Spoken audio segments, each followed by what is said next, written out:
चलिए ठीक है, अब आप लोगों की इच्छा है, पढ़ाई स्टार्ट करते हैं।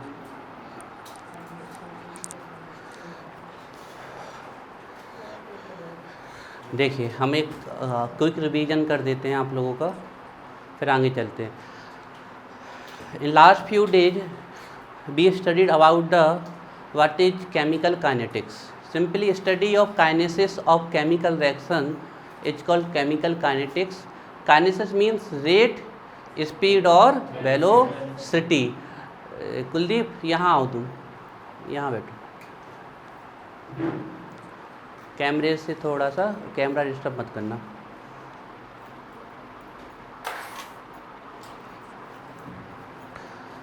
Then we study about rate of reaction. तो किसी भी रिएक्शन की अगर रेट पता करना है तो हमें चेंज इन कंसंट्रेशन पता होना चाहिए, और वो कंसंट्रेशन में चेंज कितने टाइम में आया है वो पता होना चाहिए। अब कंसंट्रेशन में change with respect to reactant होगा डिक्रीज इन कंसंट्रेशन, और कंसंट्रेशन में change with respect to product होगा increase in concentration. This is the rate of reaction. Time अगर आप ज़्यादा लेते हो तो the rate of reaction is called average rate of reaction. If we take instant time then the rate of reaction is called instantaneous rate of reaction. Both are very important, ठीक है, ये आपको याद होनी चाहिए। इसके बाद हमें रेट ऑफ रिएक्शन की यूनिट पता है concentration plus time inverse. Molar, time inverse, mole पर लीटर, टाइम इनवर्स, ये आपकी यूनिट है। प्रेशर के समय में एटीएम टाइम इनवर्स हो जाएगा या फिर बार टाइम इनवर्स हो जाएगा। Average instantaneous rate of reaction में हमने देखा, हम रेट ऑफ रिएक्शन की डेफिनेशन लिख देते हैं, लेकिन एवरेज में डाल देते हैं टाइम इंटरवल और इंस्टेंटेनियस में डाल देते हैं इंस्टेंट टाइम। मतलब दूसरा सबसे बड़ा फ़र्क है कि एवरेज रेट ऑफ रिएक्शन को जब हम रिप्रेजेंट करते हैं तो डेल्टा साइन लगाते हैं, और जब हम एवरेज इंस्टेंटेनियस को शो करते हैं तो डी साइन लगाते हैं। ये सब करते हुए हमने आपको दोनों समझाई थी, और ज़्यादा इसके बारे में चर्चा नहीं करेंगे अभी। फिर हमने एक बहुत इंपॉर्टेंट चीज़ सिखाई थी आपको, presentation of rate of reaction, disappearance and appearance.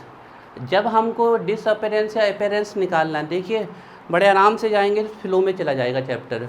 Disappearance और अपेरेंस निकालना है हमें तो स्टोइकियोमेट्री से डिवाइड नहीं करना। स्टोइकियोमेट्री हम साधारण भाषा में बोल देते हैं, जब हम केमिकल रिएक्शन लिखते हैं तो जो वो नंबर लिखे होते हैं आगे वो आपकी क्या होती है, स्टोइकियोमेट्री। जैसे हमने लिखा 1A 2B, तो ये 1A तो A की स्टोइकियोमेट्री 1, 2B तो B की स्टोइकियोमेट्री 2, ये होते हैं आपके। कुछ हमने क्वेश्चन सॉल्व किए थे, ठीक है। फिर then we studied about the factors affecting rate of reaction. तो देखिए रेट ऑफ रिएक्शन उतनी ही ज़्यादा होगी जितने ज़्यादा मॉलिक्यूल्स इफेक्टिवली कोलाइड होंगे। तो इफेक्टिवली कोलाइड के लिए पहला पढ़ा था हमने कंसंट्रेशन ऑफ रिएक्टेंट। तो रिएक्टेंट का कंसंट्रेशन बढ़ता है तो मॉलिक्यूल्स पास पास आते हैं तो उनमें इफेक्टिव कोलिजन्स होता है तो रेट ऑफ रिएक्शन बढ़ जाती है। दूसरा पढ़ा था हमने इफेक्ट ऑफ टेम्परेचर। इसमें भी नंबर ऑफ इफेक्टिव कोलिजन्स बढ़ जाते हैं टेम्परेचर से, क्योंकि उनकी काइनेटिक एनर्जी बढ़ जाती है। एक फैक्ट लिखा था हमने, it is observe that the rate of reaction increased 10 degree Celsius और 10 kelvin becomes double by rise in temperature 10 degree Celsius और 10 केल्विन। ये हमने फैक्ट लिखा था। एक और फैक्ट लिखा था कि एक्जोथर्मिक रिएक्शन की रेट डिक्रीज हो जाती है विथ इंक्रीज इन टेम्परेचर। ये ऐसा कि वो हीट निकाल रहा है और आप हीट दोगे तो उल्टा काम हो जाएगा। Then we studied about the effect of catalyst. Catalyst के बारे में आपको एक बात सबसे पहले 3 शब्द याद रखने हैं कैटालिस्ट के लिए। चेंज रेट ऑफ रिएक्शन, जी ध्यान रखना है। दूसरा अनचेंज केमिकल कंपोजिशन, अनचेंज मास। इसका कैटालिस्ट रेट ऑफ रिएक्शन को चेंज करते हैं, लेकिन ना तो अपना केमिकल फॉर्मूला चेंज करेंगे ना ही अपने मास को कम या ज़्यादा करेंगे। तो क्या अनचेंज रहता है इनका, मास एंड केमिकल कंपोजिशन। तो कैटालिस्ट आर दो सब्सटेंस विच कैन इंक्रीज और decrease, that mean change the rate of reaction without undergoing any change its mass and chemical reaction. अब बहुत इंपॉर्टेंट पॉइंट हमने लिखवाया था, catalyst increases rate of reaction by decrease in activation energy. Objective में आ सकता है, ठीक है। 3 फैक्टर लिख लिए थे।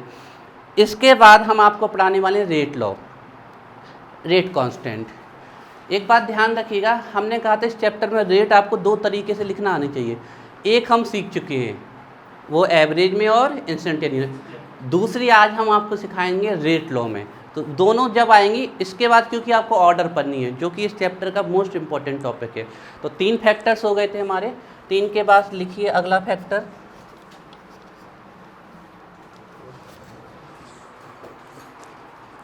Factors affecting rate of reaction में हमारे 3 फैक्टर्स हो गए थे। कौन?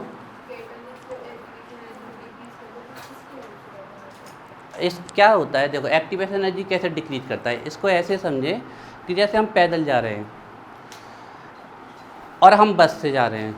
तो हम अगर पैदल जा रहे हैं तो हमारी एनर्जी ज़्यादा कंज्यूम हो रही है और डिस्टेंस भी हम कम, लेकिन हम बस से जाएंगे तो हमारी एनर्जी पूरी रहेगी और हम डिस्टेंस भी ज़्यादा। तो कैटालिस्ट यही करते हैं, उसकी एनर्जी को बचा के रखते हैं, अपने ऊपर उनको चिपका लेते हैं। और जब एनर्जी की जरूरत, क्योंकि उनकी एनर्जी तो ख़त्म नहीं हुई, तो जब उनको प्रोडक्ट में जाना होता है तो उनकी एनर्जी इतनी हो जाती है कि वो आराम से किस में चले जाते हैं, आपके प्रोडक्ट में। This is the effect of catalyst. तो 4th नंबर का फैक्टर है जो इफेक्ट करता है रेट ऑफ रिएक्शन को। 3rd हम कल लिख चुके थे 3, तो 4th है आपका nature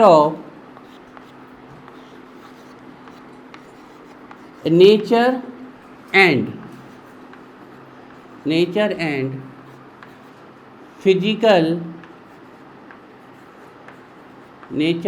physical state of reactants।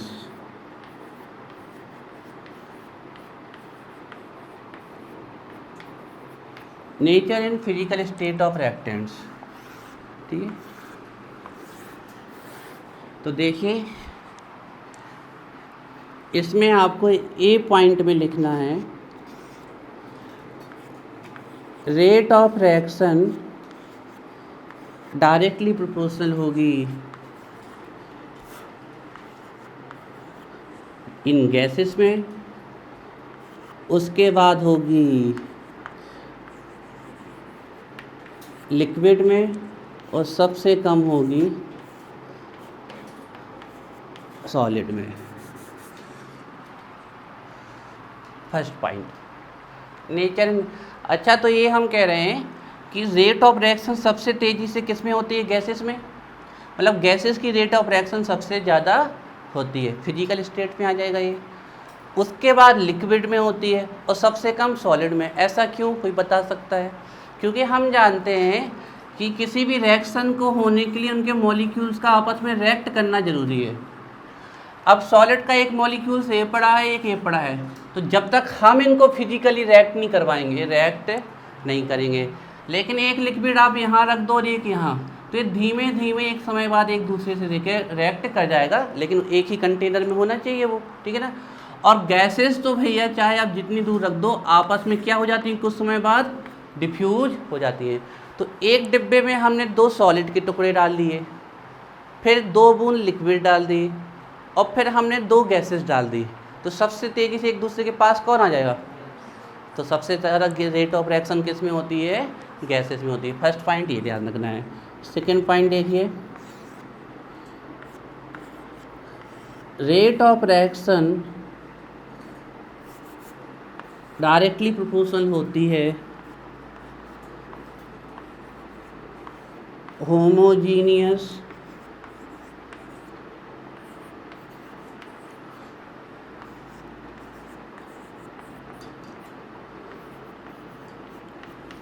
Reactants में देन हेट्रोजीनियस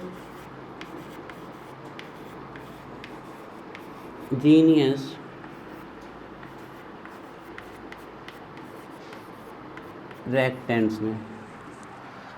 होमोजीनियस रिएक्टेंट्स मतलब सबकी फेज कैसी होगी, सेम, मतलब या तो सभी सॉलिड होंगे या सभी गैसेस होंगे या सभी लिक्विड होंगे, सेम फेज। और हेट्रोजीनियस का मतलब है different phase.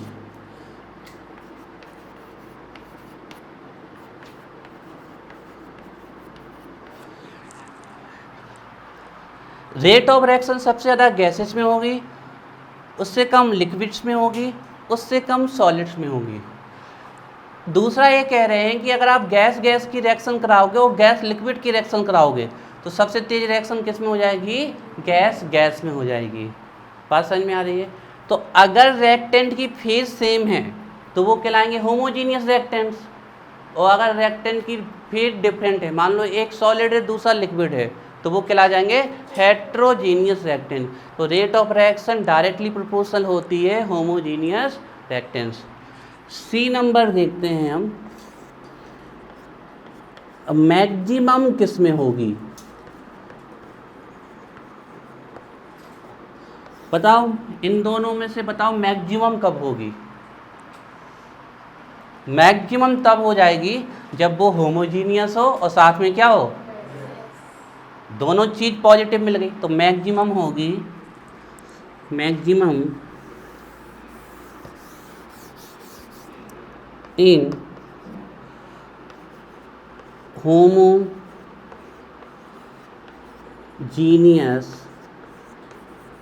homogeneous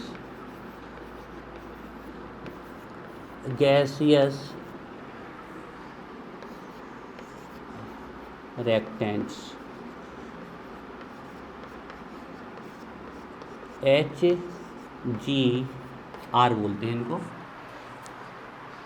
maximum and homogeneous gaseous reactants. ठीक है,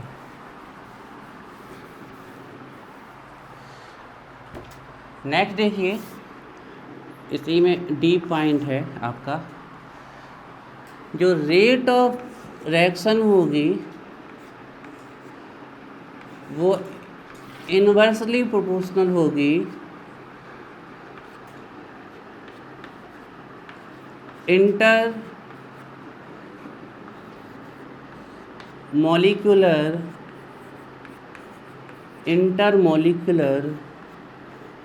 forces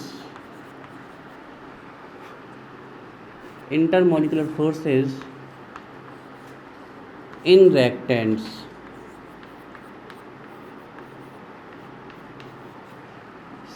शॉर्ट में लिख सकते थे आप IMF। Rate of reaction inversely proportional होगी इंटरमॉलिक्यूलर फोर्सेस ऑफ रिएक्टेंट्स या इन रिएक्टेंट्स, ऑफ लिख लेते हैं, सही तो प्रोपोजिशन ऑफ ही होगा, इन नहीं होगा। इंटरमॉलिक्यूलर फोर्सेस ऑफ रिएक्टेंट्स, देखो एक रिएक्टेंट है A और दूसरा रिएक्टेंट है आपका BB।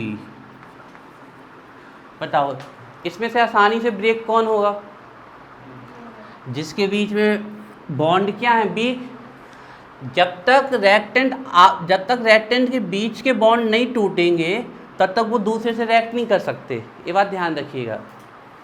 जैसे हमने बोला H2 + O2 H2O बनाते हैं, तो एक्चुअली में ऐसे नहीं होता है, ऐसे होता है जो H2 है पहले इसके बीच के बॉन्ड टूटेंगे तो ये बनेगा HH, ये जो O2 है इसके बीच के बॉन्ड टूटेंगे और क्या बनेगा O, और फिर ये तीनों रिएक्ट करके क्या बना लेंगे।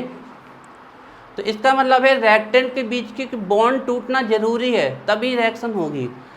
बॉन्ड को हम फोर्सेस से कंपेयर कर सकते हैं, तो अगर रिएक्टेंट के बीच में फोर्सेस ज़्यादा हैं तो उनके बॉन्ड नहीं टूटेंगे, और अगर उनके बॉन्ड नहीं टूटेंगे तो वो रिएक्ट नहीं करेंगे, और अगर रिएक्ट नहीं करेंगे तो रेट ऑफ रिएक्शन कैसे हो जाएगी, कम।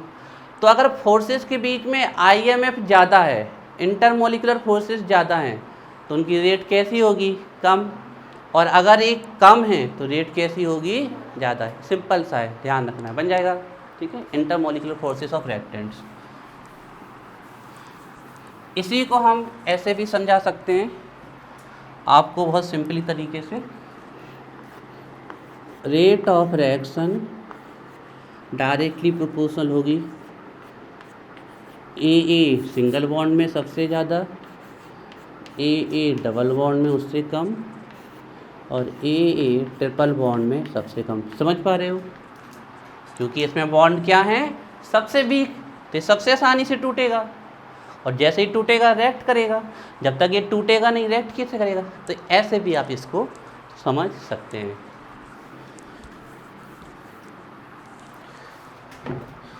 एंड लास्ट पॉइंट है, बताओ रेट ऑफ रिएक्शन कब ज़्यादा होगी, जब रिएक्टेंट रिएक्टिव है कि स्टेबल है। रेट ऑफ रिएक्शन कब ज़्यादा होगी, हमने बोला ये रिएक्टेंट अज्यूम करिए, तो रेट ऑफ रिएक्शन कब ज़्यादा होगी, जब रिएक्टेंट रिएक्टिव है कि स्टेबल है। सीधी सी बात है, अगर ये स्टेबल है तो ये रिएक्शन ही नहीं करेंगे, और जो रिएक्शन नहीं होगी उसकी रेट काहेगी। और अगर रिएक्टिव होंगे ये तो आपस में क्या करेंगे, रिएक्ट। तो जितने ज़्यादा ये रिएक्टिव होंगे उतनी तेज़ी से रिएक्ट करेंगे, और जितनी तेज़ी से रिएक्ट करेंगे उतनी ज़्यादा क्या होगी, रेट होगी। तो ध्यान रखना, rate of reaction directly proportional होती है reactivity of reactants।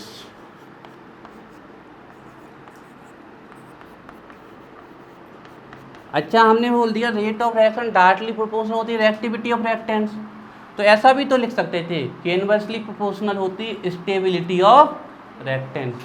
कनिष्क, अगर स्टेबल होंगे तो रिएक्टिव कम होंगे, और रिएक्टिव कम होंगे तो रेट ऑफ रिएक्शन कम हो जाएगी।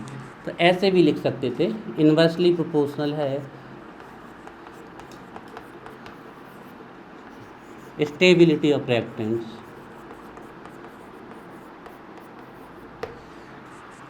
ये हुआ आपका 4th नंबर का। ठीक है, तो देखो हम आपको एक बार बता दें, rate of reaction A gases में सबसे ज़्यादा, पहला point.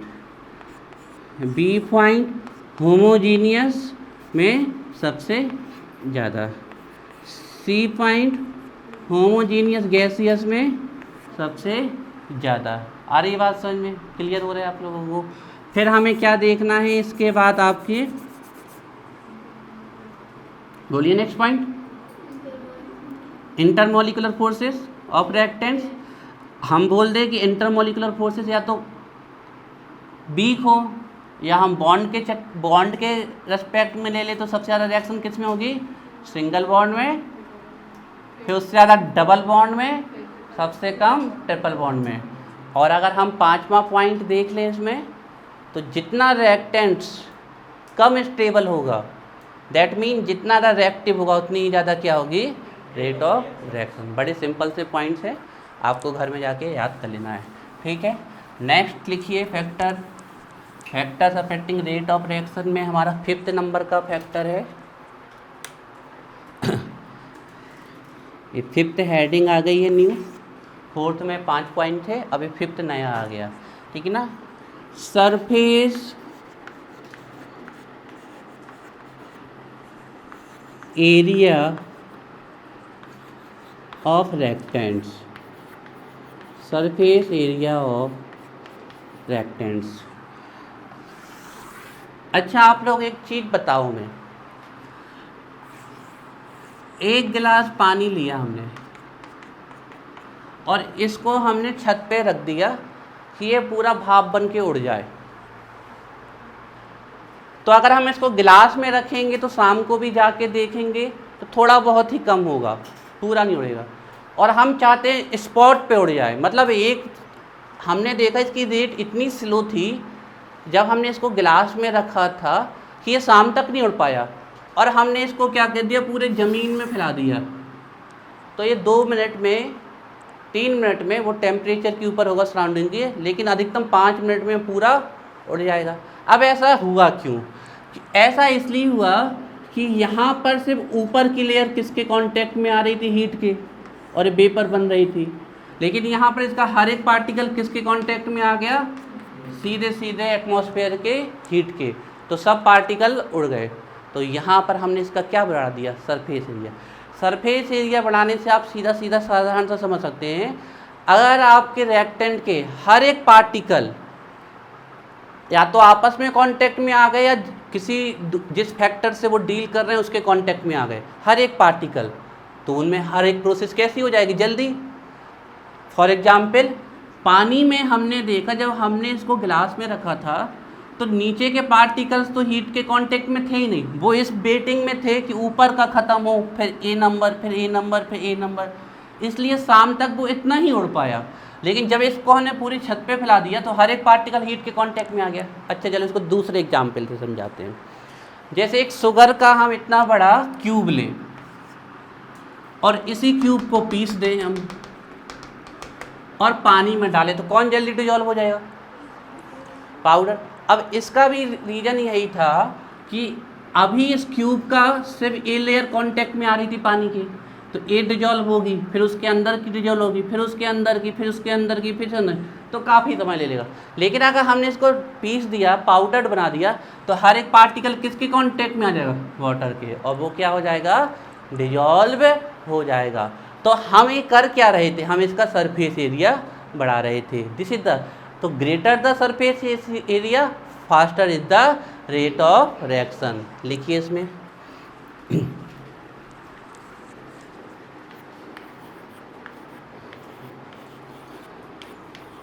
greater the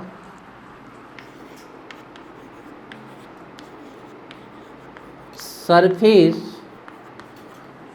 area of reactants faster is the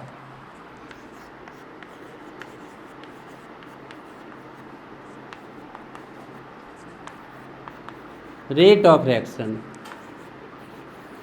Faster is the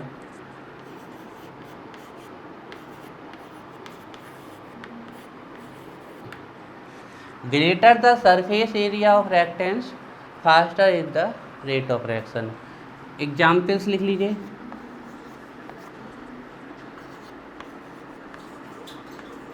sugar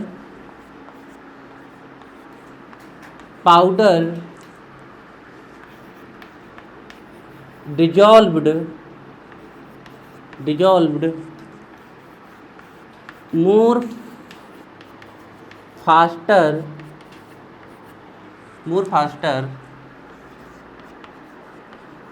than cube of sugar या crystal of sugar, than cube of sugar। Clear है कनिष्क? शुगर का powder ज़्यादा तेज़ी से घुल जाएगा उसके क्यूब के कंपेयर में। ठीक है, एक और एग्जाम्पल लिख सकते हैं हम।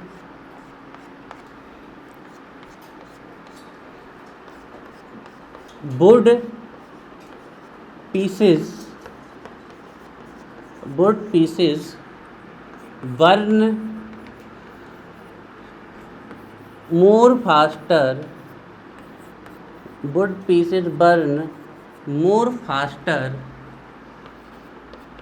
than block of wood,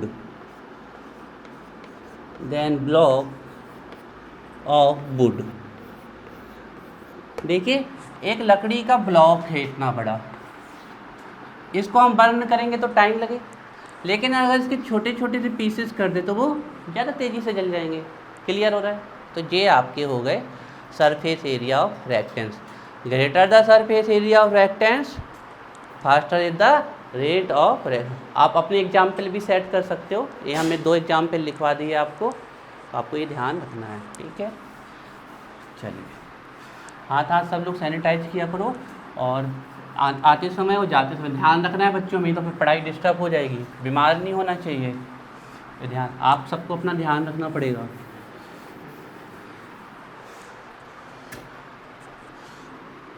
एक लास्ट पॉइंट और है 6 नंबर का, effect of light. Effect of light या आप बोल सकते हो radiations.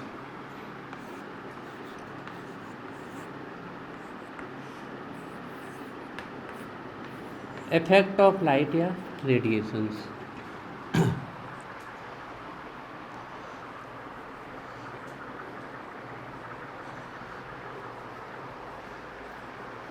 Effect of light of और रेडिएशंस। देखिए लाइट का इफेक्ट हम ये नहीं कहेंगे कि कंपलसरी है, कुछ रिएक्शंस होती हैं जो लाइट की प्रेजेंस में होती हैं, मतलब अगर लाइट नहीं है तो वो रिएक्शन इतनी स्लो हो जाएंगी कि ना के बराबर। जैसे कि हम कहते हैं फोटोसिंथेसिस। फोटोसिंथेसिस की प्रोसेस कुछ एरिया ऐसे हैं, कुछ कंट्रीज ऐसी हैं कि वहाँ 12 में से 10 महीने तो विंटर चलता है, सूरज बहुत कम लगता है।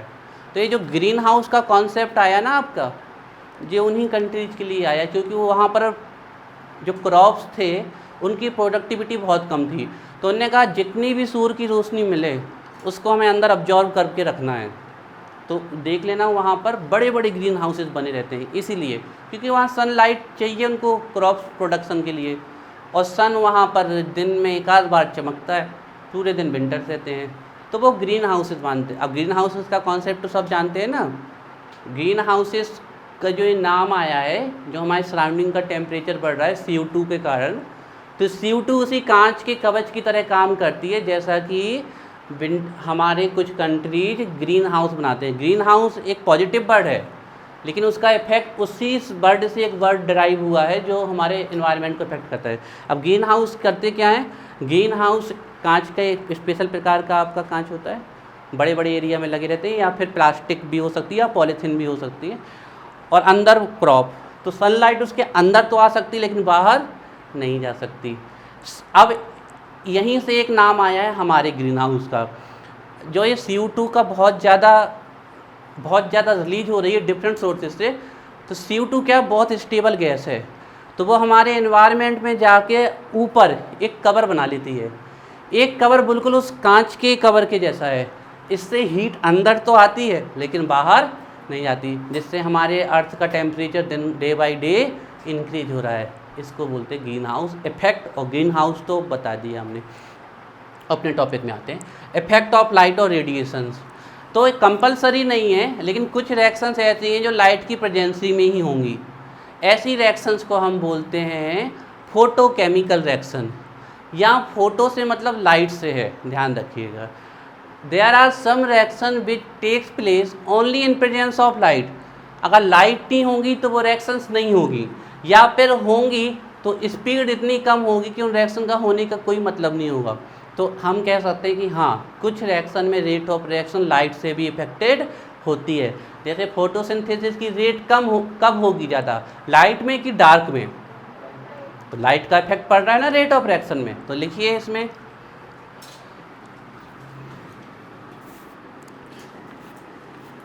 there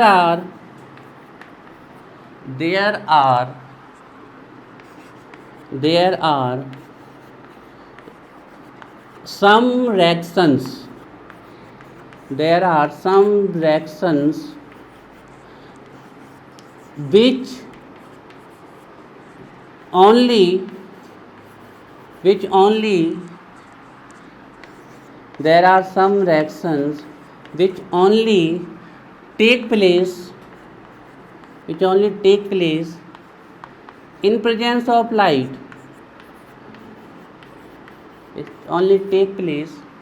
There are some reactions which only take place in presence of light.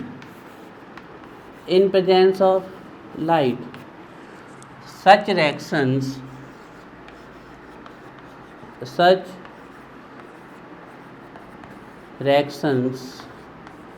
are called photochemical reaction.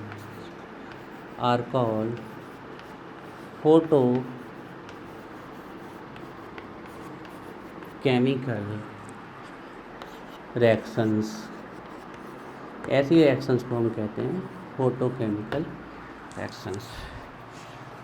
Effect of light, example में लिख लीजिए, फोटोसिंथेसिस।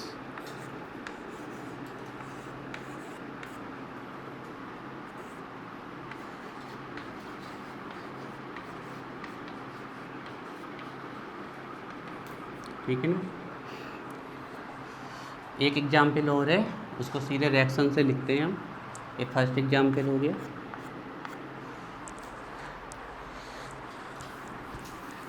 सेकेंड एग्जाम्पल है क्लोरीनेशन।